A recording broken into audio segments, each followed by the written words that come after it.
Welcome, my stars of Orion. Thank you so much for watching. I'm Orion Kelly, that autistic guy.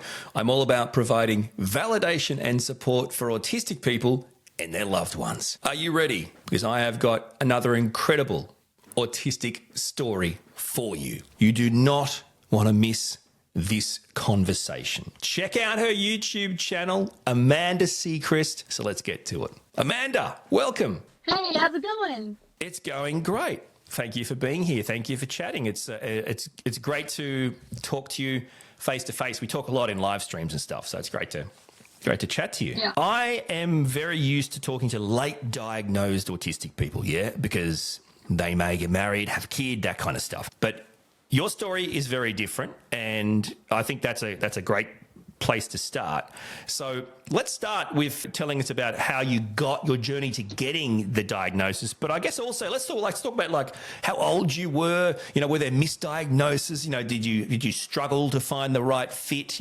Tell us a bit about your story, Amanda. So they noticed that I was not sleeping at night. I would take cat naps during the day. I didn't like the sounds of vacuum cleaners going off or knocks on the door. It was like if you were to knock as a SWAT member, that's how it sounded when somebody would little knock here and there. So I'd cover my ears and start rocking back and forth, screaming on the top of my lungs. I recall that I did not like the phone ringing, but it was interesting how they caught it early because of the living environments I was in.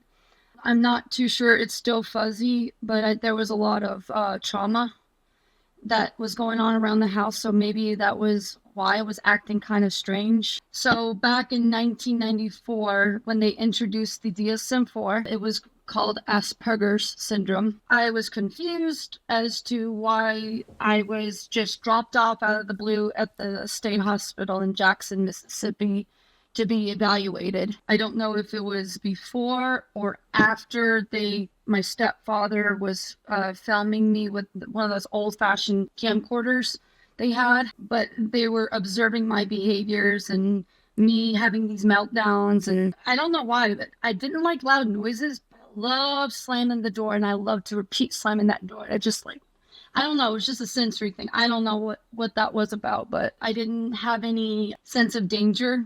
I literally, we moved, I think this was right before they put me in the state hospital to get evaluated. I remember, opening up the window at our new place that we just moved into. They were both asleep. My mom and dad were asleep. I jumped out of there. I was only wearing a shirt, and I just ran out in the middle of the major intersection off Columbia, Mississippi. I just decided to direct traffic, and the police had to come by and grab me and physically take me back home. I don't know if that was part of my autism journey, but I was a handful. What ages are we talking here? So I was, when they observed my behaviors being a little weird and off the wall, that's another thing. I was mute. I didn't speak until I was 3. It was hard for me to pronounce anything. I walked early at 6 months, but it was my verbiage. I couldn't even pronounce the alphabet. But I had the sing-song voice. So it wasn't until I was 4.5-ish, until they put me in the state hospital for 90 days. I'm shocked. I don't understand. I'm confused. So you're saying a 4-year-old got put into a hospital by themselves for 3 months for assessment or something? Yeah, I mean, I wasn't the only kid, but yeah, they just dropped me off. I was in I do remember I was on a tire swing set when out of the blue they left. And then I was trying to where are you, Mom? Where, I didn't know what was going on. I was confused. I was scared. So yeah, I think that's what they did back in the day when there wasn't any understanding of autism in itself. And that's when the medication. They started experimenting me on medications. I don't know what to say. Like, it's just, I mean, I'm just blown away. You say that's what they did back then, but I'm just thinking to myself, wow. To me, that seems absolutely horrible. You're a 4-year-old girl, and it's hard to even know what you would have thought, what was going through your mind when was happening. I mean, you've been abandoned almost and put into a hospital against your will for God knows why. I mean, can you even remember what you thought or felt of that experience? Yeah, I was scared. I didn't, it's hard to describe all the feelings like thoroughly. I mean, that was like 30 years ago, but I do remember that I hated it there. I really hated being in those environments. Now, yeah, it was at first where it kind of feel like you're in like in a white room, but it's not quite like that. They will let you be with a little roommate or whatever, but it was overall I didn't feel safe there. That was my first taste of being psychologically evaluated. Well, I say psychologically, even though autism is not a psychological illness, but they were still doing their little experimentations. And then this is very random. It just popped into my head. I do remember there's a day room that they would have us hang out. So they had the screen up on the corner for us to watch Cartoon Network. I remember like they had this weird. So I actually remember some of it still. That's weird. But they had those like hand puppets playing when it goes to commercial. Anyway, I remember being pulled into a room, and this lady just wanted to make sure. I think that part of it is to make sure there was nothing else going on, aside from making a determination whether or not I had Asperger's, or we'll go ahead and say autism. Sorry. And she gave me these dolls, like, what are those?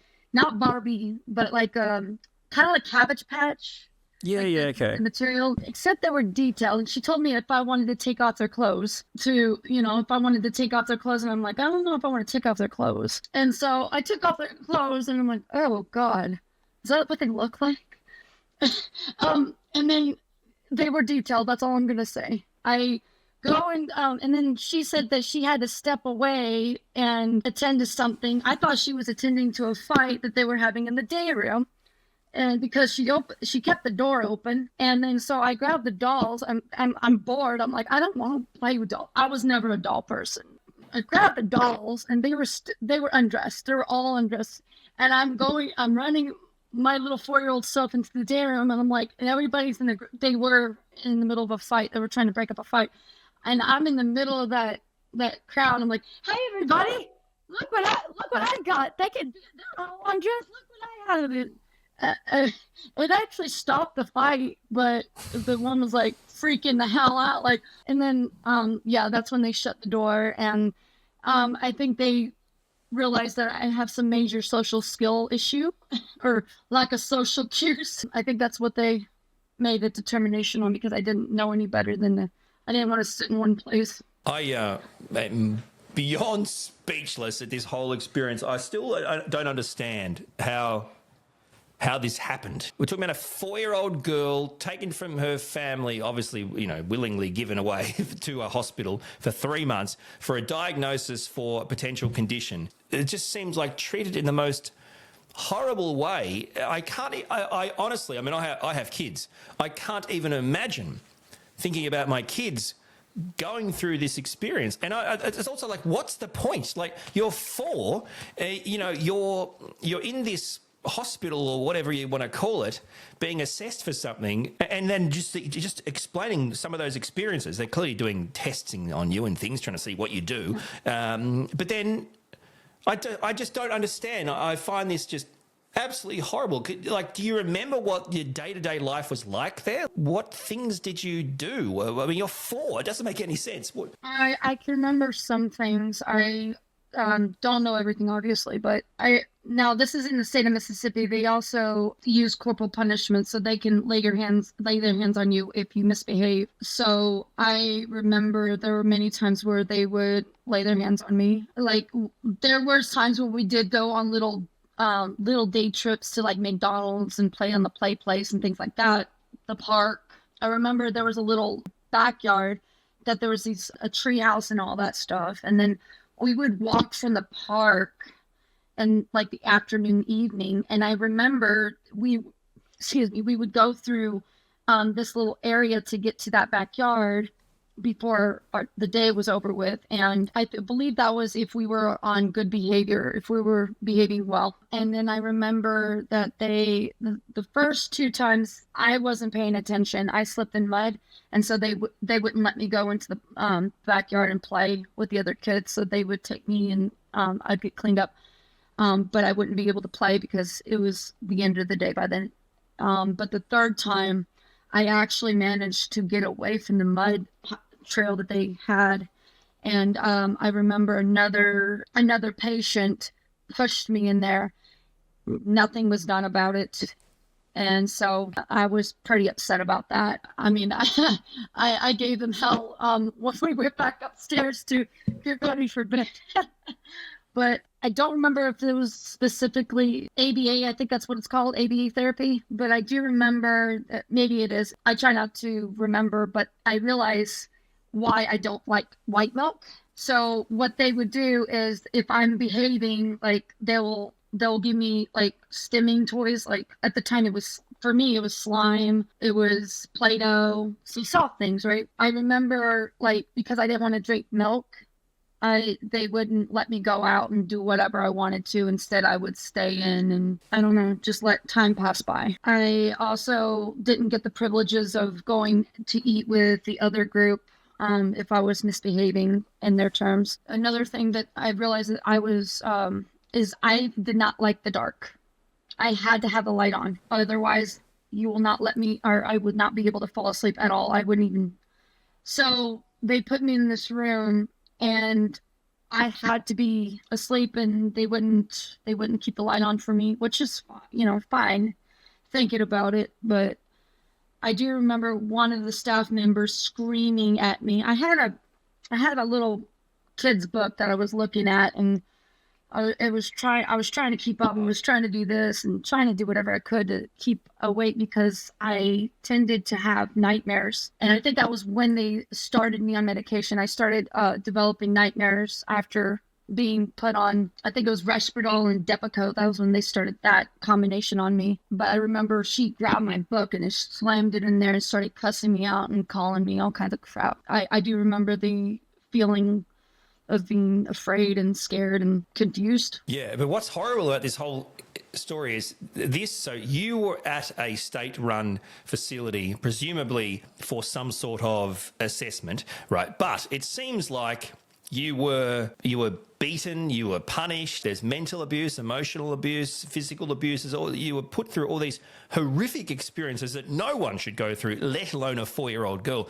And then my question is, well, what for? I mean, like, why were you put into a place for 3 months to be abused? And what was the purpose of the facility for these people? Like, obviously, we're talking about you getting an assessment, but it didn't sound like you were getting an assessment, more so than you were just being, I don't know, try to have some demons beaten out of you or something. I mean, it just I don't understand the whole premise of this. Like, how does a 4-year-old girl end up in a state-run facility for 3 months because she was born different, and you're basically punished for being different, and then what? You graduate? It doesn't make any sense. I don't understand the whole premise of it. It's horrible.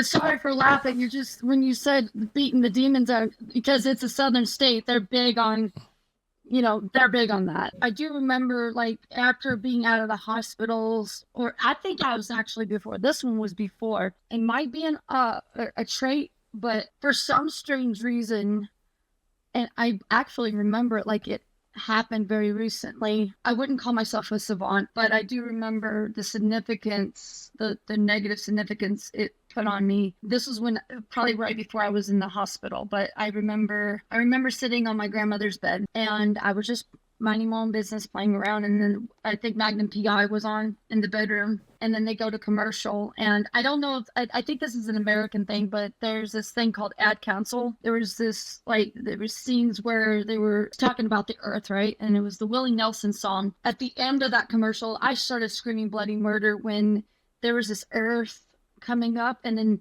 the guy just crumbles the earth, and then just the music stops, and it was an ad on talking about like littering, basically littering. Commercials like that would always scare the crap out of me, right? Like it would just put me in a meltdown.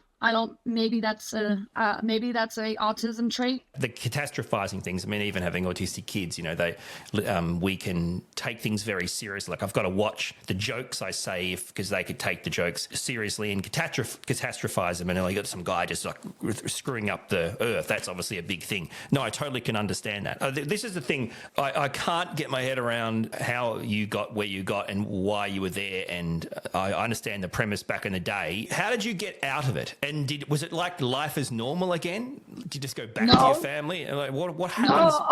I don't know if we have time for that, but things did get better after we moved to Boise, Idaho. It was good on and off, and then when I hit teenhood, I was going through that stage in my life. That was around the same time that they decided that there's this, and I literally just found this out, but there was a thing going on around that time frame that people who were diagnosed with bipolar were diagnosed originally with ADHD.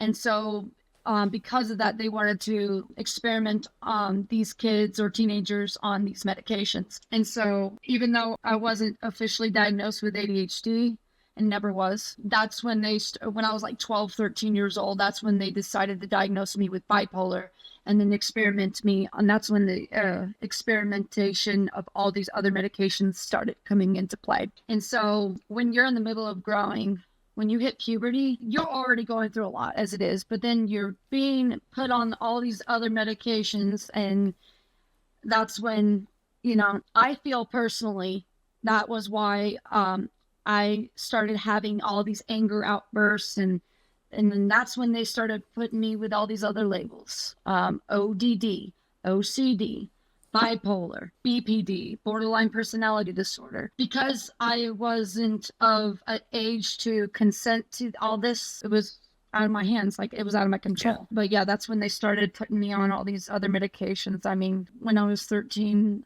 by then, because if I was having a meltdown, or if I was lashing out or whatever, dysregulated for long enough, I'd probably be put in, I would be in for 72 hours, like a involuntary 72-hour hold, or about 5 days. And I was like, at that time, from when I was 4 all the way up to 13, at that time, I was only in hospitals, I want to say 3-4 times already. And I'm not even done yet. It wasn't until I was of legal age, that's when, excuse my language, but shit hit the fan. I was so drugged up on medications that I didn't do my due diligent research. I didn't understand a lot of things going on around me. And I'm trying not to beat myself up for this. I mean, I really didn't know, so I'm not really needing to forgive myself for something I didn't know or understand. But I wanted to be on my own. I wanted to start becoming independent, self-reliant, and do things on my terms, right? This is where it gets really hard to process, but I'll do the best I can. My parents kept abusing my insurance, my Medicaid that I get with the government. And so if I started having meltdowns or shutdowns, or if I needed my space, and I was never taught boundaries. Here they would call the police.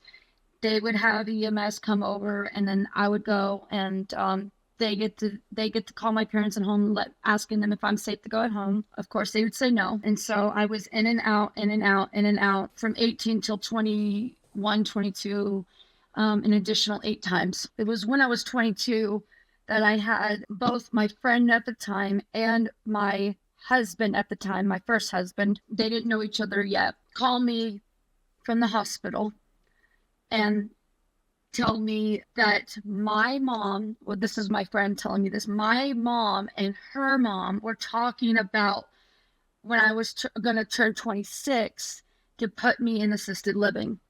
And they're going to try to rule me as dependent. But in order to do that, they have to create documentation, paper trail, right? That's why I was being placed in these facilities against my will, is because they wanted to give them that track record. Oh, she's been misbehaving. Oh, she's been on all these medications, and we're doing everything we can to take care of her, and it's not doing this. And they have to have that kind of documentation or whatever to make themselves look good. Does that make sense?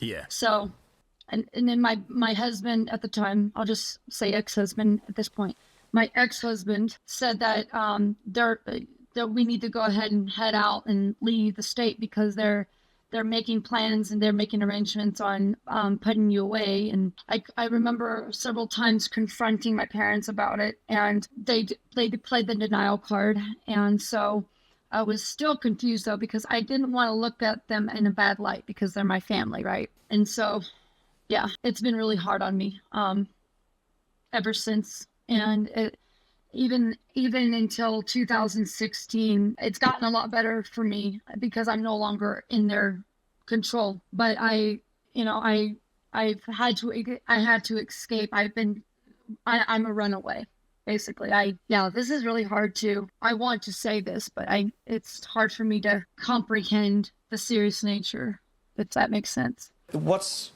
for me so mind-blowing is this isn't like the 50s or the 60s, right? Like we're talking recent times. You were basically, your own family basically picked and chose when they wanted to care for you or be parents, and just handed you off to the state, and then used that for whatever reason they wanted. And I just can't, I honestly, because I'm an autistic person and I have an autistic kid, and there's nothing harder. There's nothing harder. Like, I get it. You get it. I get it.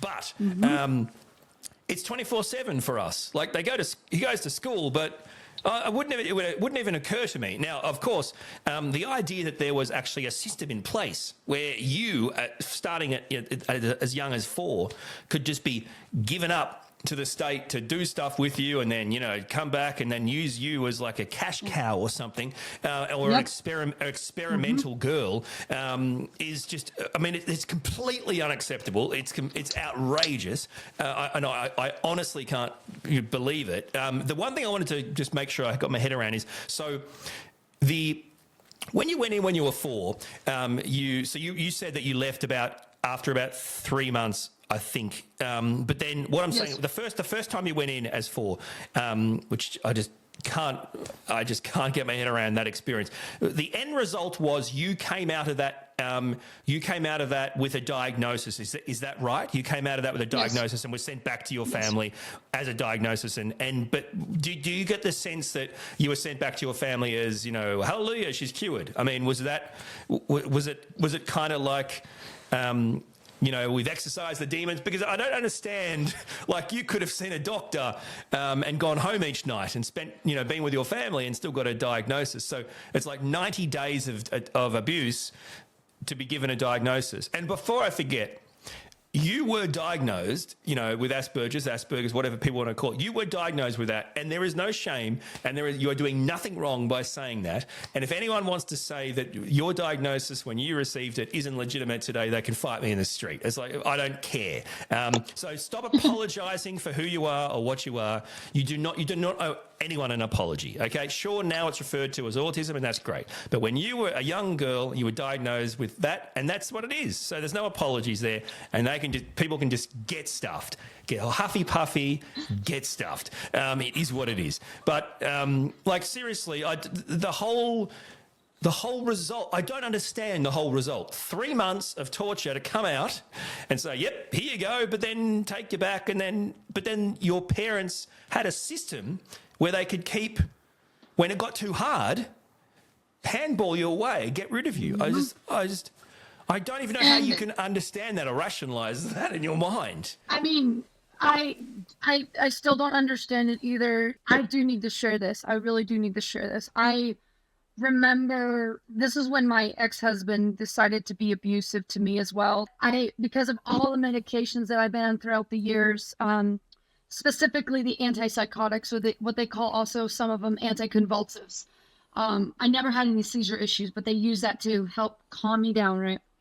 So I remember I didn't get the diagnosis yet of PCOS, which is polycystic ovary syndrome, just yet. I was having severe pelvic pain, like severe pelvic pain. I remember not having Aunt Flo come into town and cause a bloody scene for at least 2 years. At least 2 years. So something was wrong. I remember I was a little unstable, but because of everything that was going on. And we just had moved to Rio Rancho, New Mexico, my husband and I, and I guess he decided to follow us a month later.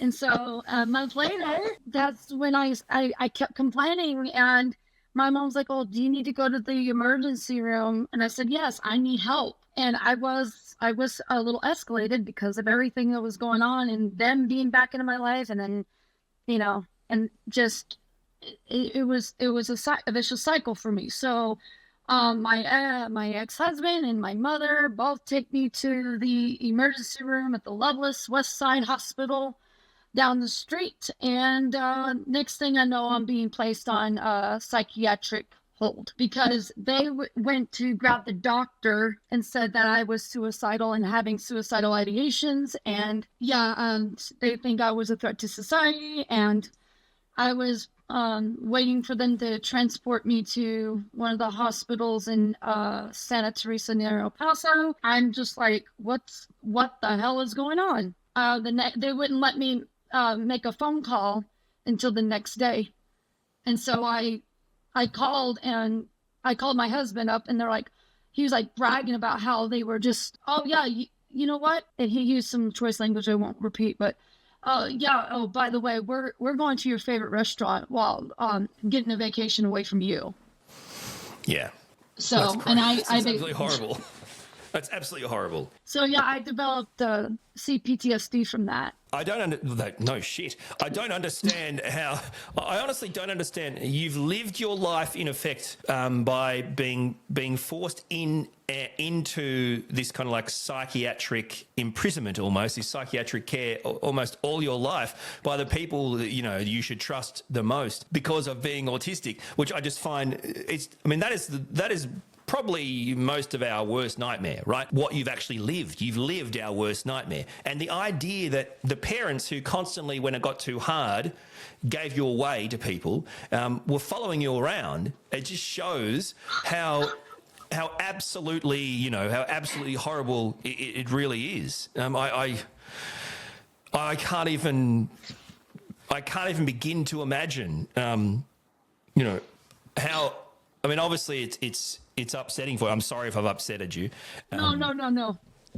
No. Just remembering a lot of things, even before and after. And it's hard to process. It's still to this day very hard to process. I mean, one of the things, and I'm still this one I have to forgive myself but in the end, one time the Rio Rancho Police Department, this was about a year after that incident, year or two after that particular incident I just shared, they decided instead of putting me in psychiatric hold, the police decided that, "Oh no, you ain't getting a free out of jail card. You're going away." And so the way the charges were set up, I had no contact with my family, which, cool.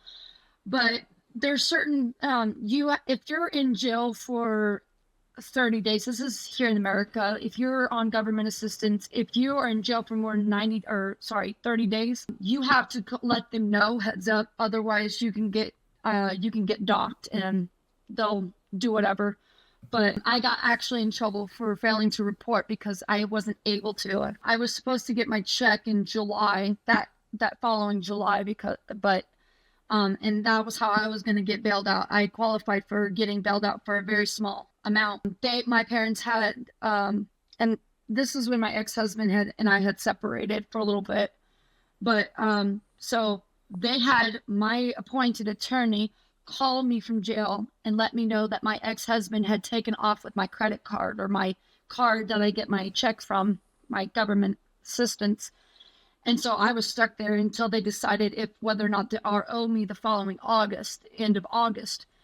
And so I was stuck there for more than 30 days. And then when I got out, I was looking through a random bin for something, and lo and behold, and my husband wasn't in the picture yet. Guess what was in that bin? And so it didn't click right away, but in time it did. And I found out that they used that towards my my brother's addictions with video gaming. And so I ended up being on probation for about a year, supervised, and the requirements were to be going to therapy monthly and taking the medications. And I didn't have a say in on whether or not those medications would do me any good, whether or not those medications, if they were doing me well when they weren't. I ended up more sick, but I had no choice. And so, yeah. And I'm beating myself up, and still to this day, because I wanted to have some relationship with my family, some decent relationship with my family,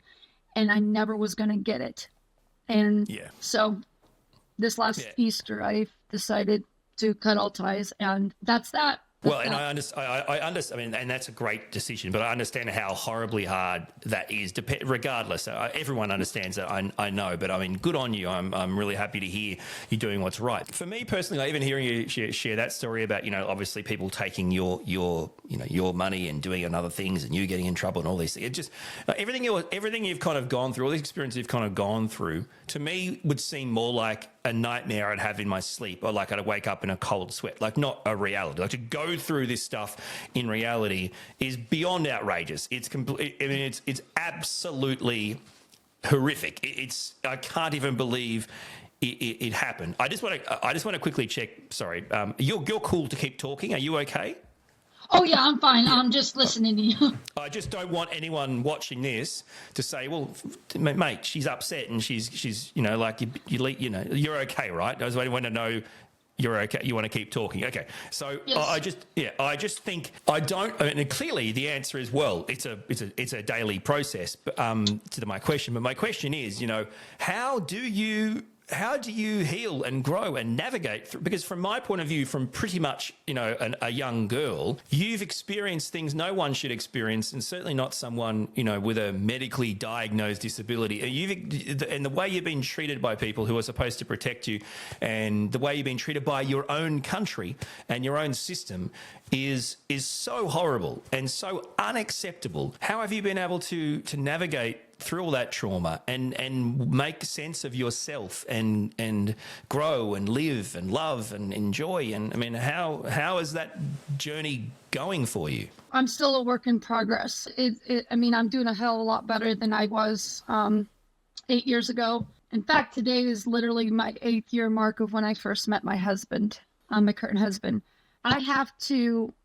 I know what my body does if I'm taking certain medications. So as far as medications go, I'm going on a more homeopathic or naturopathic approach. I get them all confused, but because of the damages that the psychotropics have done to my body, I haven't tried ketamine before. So I think that I got through it because I'm not trying to preach. I'm not trying to push faith here. I thank God. If it wasn't for God, I wouldn't be alive right now, to be frankly honest. I mean, 100%. I think God had gotten me through pretty much everything. I don't think I could do it on my own. I learned to set boundaries with people who, like therapists, for example. If they're going to just dismiss me, I'm just going to walk out. I won't even bother giving them an opportunity to know me. That's a really, really hard question to answer. But I think that knowing where my limits are set, then I think I'm okay. Absolutely. I mean, the thing is, right, you can't answer that question because anyone who's heard your story would say, well, you can't recover from that. You can't heal from that. Now, you actually are showing that it's possible by setting boundaries, by standing up for yourself, by accepting what you've gone through. And you absolutely should be proud of what you achieved. There's absolutely nothing wrong with saying that your faith has helped you get through it. Absolutely not. I mean, these are all great things to say. I think the thing is, most people would hear your story and go, well, you're stuffed. Like, I mean, like, because you've gone through a hell of a lot. So to be able to share the way you're dealing with it helps people. Boundaries are super important. Understanding, accepting that people you want in your life can't be in your life if this is how it's going to end up. And you talked about, medications. I mean, I think saying experimenting is perfectly fine, because we go through different phases of what works for us and what do we want from each medication. And from my point of view, I understand how tricky it is to navigate potential medications for kids, because I've got an autistic kid, and we want him to be able to rest well, but also learn well, but also play well. Mm-hmm. And sometimes we need his brain to be able to be in the right place to learn. And if that means medication can help him learn and grow as a person, and that's great. But of course, where we are experimenting on the premise of we're not going to just give him everything, right? Let's see what can help him with a particular goal in mind, which is to learn, as opposed to make our parenting job easier or something. And you've experienced it to a whole different level. Like, your experiences from an early age on being like a crash test dummy for medications is just unacceptable and astounding to me. I mean, I can't even give me an insight into your mind on your relationship with medications, because I can't imagine it'd be anything to do with anyone ever. You pretty much have experienced everything forcefully and come out the other end. To help us, give us some insight into that. So since I've been with my diagnosis, I've been on 90%. I would say 90% that are still here in the market to this day. I might have to make it a long story short, said no ADHD person ever. I mean, this is my thing, right? So all these combinations of medications, Depakote, Risperdal, Seroquel, Topamax, Cyproxa, Prozac, Geodon, did I say Abilify, Zoloft? I mean, Tegretol, Triliptol, Haldol, the cocktail shot, Ativan, Lamictal. I mean, and I probably didn't list all of them. I mean, I've been on all of those. I mean, well, not all of them at once. I mean, I wouldn't be here, but all these combination of medications and the certain doses, and not enough time for it to do its job. Especially when I hit teenhood, that's when they started amping it up. I remember that I found out that this is what caused I reversed PCOS because I stopped taking Depakote. I had to stop taking Depakote, cold turkey, because when I was in the hospital that one time when my ex-husband and my mom, when they put me there, one of the doctors, they had two doctors. One of them, I told him my concern about being on all these medications, just put me on a small dose. He put me on a small dose of Abilify and I want to say a small dose of Triliptol. And I mean, I don't remember everything because I've been on a lot of them because that was like 11 years ago, or no, it was 13 years ago. And then the next day, this random doctor decided, I guess he was looking at my chart. He started getting onto my case when he pulled me in and seeing me. He's like, what is this? What is this? What, you think you need a low dose? What is this? And I said, well, I've been on a lot of these medications that it's put me in it. And I just don't feel comfortable being heavily medicated. So that's why. He said, you know what? You don't have rights here. I don't know. I don't understand that. We're just gonna amplify the dose, and we're gonna be putting you on. I don't know. It was like one of the highest doses you can get. I mean, you don't want to put them on a high dose. That's when it was. He took me off of Triliptol, put me on Depakote, kept me on Abilify, but then he amplified the dosage. So I went from a small dose to a high dose a day later, and then they wanted me to increase the dosage until I got out. At the time, it was like 3 days later, and that's when my liver started hurting. Depakote you don't want to play with because they have to take your blood and make sure you don't have I don't know, I think it was like high iron or something like that. but you don't want to take Depakote out of the blue in those high doses. I remember I think it exceeded the safe dosage for an adult. And so they tend to just write the prescription and they don't care. They just want to get their money and just do whatever they want with it. So I mean, I have a lot of stories, but that one's very significant for me to share. Because a lot of medications that you were kind of like you were basically forced to take that were designed to help you. I mean, a lot of the things you've taken have actually impacted you negatively. I mean, you've had to endure things you never needed to endure based on being forced into all these medication treatments, which again, I'm overwhelmed by it because what are they proposing to fix? Right, because there's like, what about you are they proposing to fix with medications, and how many do they think are required? And it just sounds like, I mean, clearly you're failed by the system, but it just sounds like a made up life. Like people would hear your story and go, no one would ever do that to someone else. I mean, it's like that's how horrible it is, and your relationship with medication and how it impacts your body, is clearly forever changed. I mean, I'm assuming that there were impacts on you, your body and you through this long-term use. Yes, because I didn't take Depakote and I had quit cold turkey, I did end up doing the necessary changes with my diet and exercise. And I mean, I wasn't gonna let I did end up reversing which you normally can't do. So I think it's a miracle, but reversing PCOS. I mean, I had cysts all over my ovaries, and even one time had surgery for them to remove a grapefruit on my fallopian tube. I think for me personally, I think that's what caused is the medications. I ended up also acquiring, I don't know if it's to do with medications or not, but thyroid problems, and I do have the symptoms of PMDD. So at the end of the month, I'm not one to mess with. I've done a lot better though because I'm watching what I eat. I'm actually on I can't be eating dairy right now. I started that today. I failed that today, but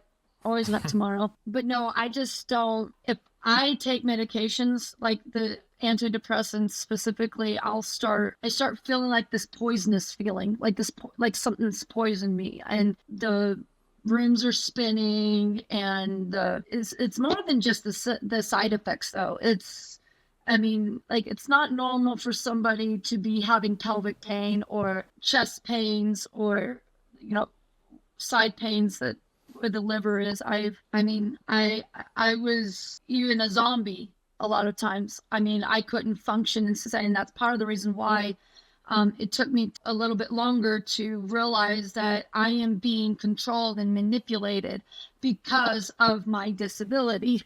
That's the only reason why they've gotten away with so much, is because they know how to weaponize the system. And that's the worst part of it, that you still think you have to justify or apologize for that. Like, this isn't your fault. That's the problem, right? You still think you have to make an excuse for it. Of course, I guess it's because I'm so sorry. I just feel like I'm still trying not to apologize, but it's just I'm so used to people judging me, and so I know not to do that with you, but it's a habit that's... No, of course it is. Of course it is. Yeah, I mean, of course it is. And it's an unfortunate result, obviously, of how you've been treated for so long. But the great thing is you're taking your power back. You're taking you're taking control of your life, and you're going forward. And how do you think all your experiences have prepared you with your content, YouTube channel, or just helping people in general? How do you think that's prepared you to help others?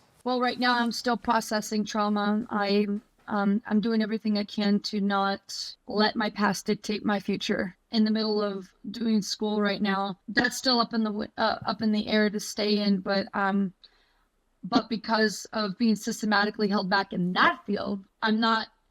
I mean, that's what's causing me to keep moving forward, despite feeling burnt out. I want people to know that they are capable of doing hard things.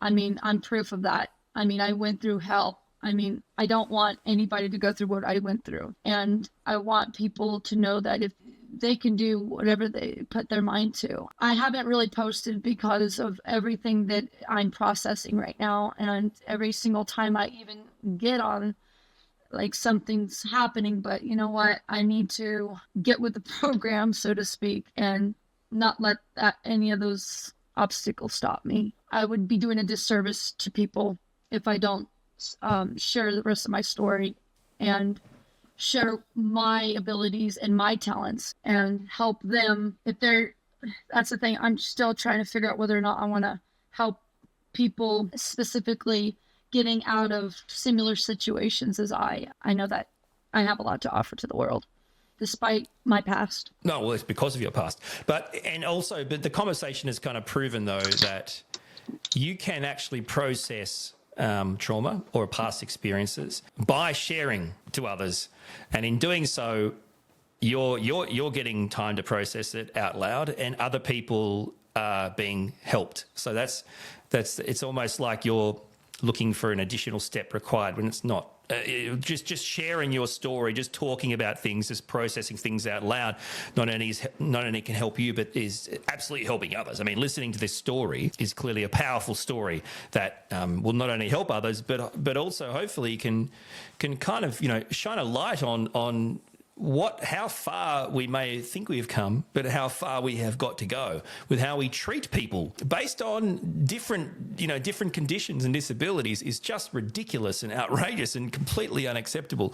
And it is true. People know that, and you're validating it, that your family can be some of the biggest issues in this journey. So, sharing your story, honestly, just like this, sharing your story is so helpful and so powerful. I just want to do it from a place where it's coming from the scar and not the wound.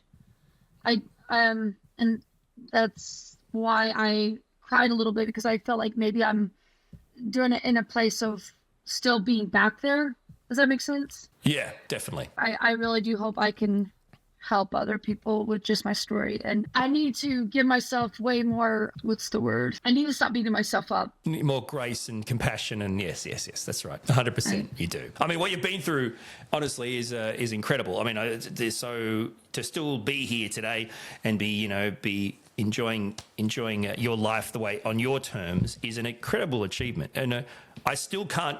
It will take me days to process some of your story to the point where I just can't get over that really happened and how horrible that is to treat a small human being. I really do appreciate your vulnerability and openness sharing it, because I really think it's just an incredible story to hear. Thank you so much. I really appreciate you taking the time to actually listen to me and not judging me. It really does make a huge difference. One of the most powerful, mind-blowing, angering, is that a word? Conversations I've ever been a part of. And again, thank you so much to Amanda Sechrist. Check out her YouTube channel. If you want to see more collabs, more incredible autistic stories, check out my playlist, which is obviously called Collaborations. I mean, that's what it is.